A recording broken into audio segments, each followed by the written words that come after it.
Miavana malala amin'ny tompo tonga amin'ity talata 7 novambra 2020 ity isika. Anapaka ampotsika ny fiadanan'i Kristy. Amen. Velom-pidiarana anao zay raha eo fa akatoko zao fifaran'ny volana fa 1 amin'ny taona 2020 zao zay. Koa fokisy zavatro amin'ny teninao zay mananana fahaizana anaovana ny sitraponao hatramin'ny farany. Dia miteneny anao Jesosy fa voninken'izay mpanomponao sotra Jesosy. Amen.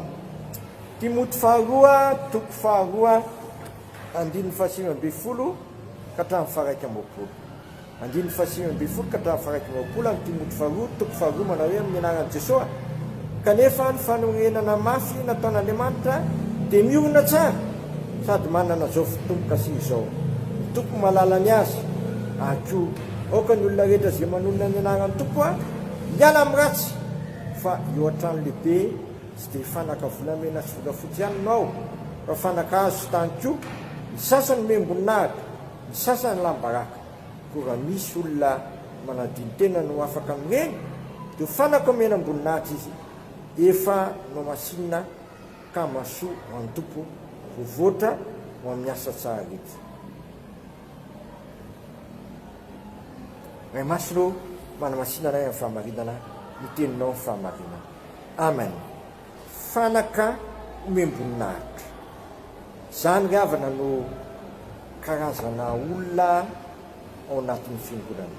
Misy fanaka omem-boninahitra, misy lazaina fa fanaka alambaraka.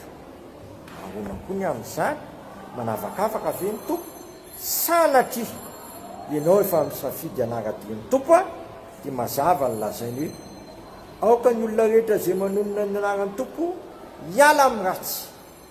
Zay manoto tena ho an'ny tompo sy manonona ny anarany dia didina hiala amin'ny ratsy.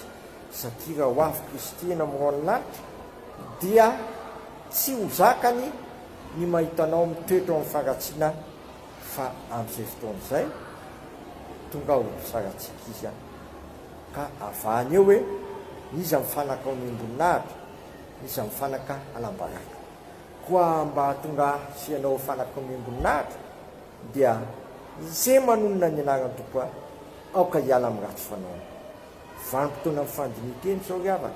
Aoka ianao andinika tsara, misy lalana mampahovy ao anatinao, misy zavatra tsy akasitrahana Andriamanitra avy ao, aoka ilanao faingana zany fa raha mifikotra ny amin'izany ianao dia manosika anao amin'ny fahaverezana zany satria lalany ratsy fanahy ny tianao ale fa tsy lalany olona izay fanaka mena amboninahitra.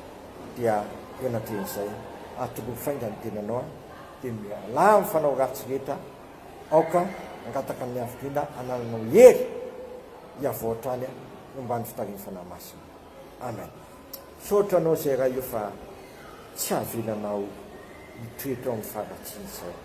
Vita ny nanirahanao an'ilay zanakao, anaisitra anay tao sy anangana anay izay velona ny voatana sy maty noho ny voatana fa velona kosa ho amin'ny fanaovana sitraponao ka amin'izao sy izao tontolo.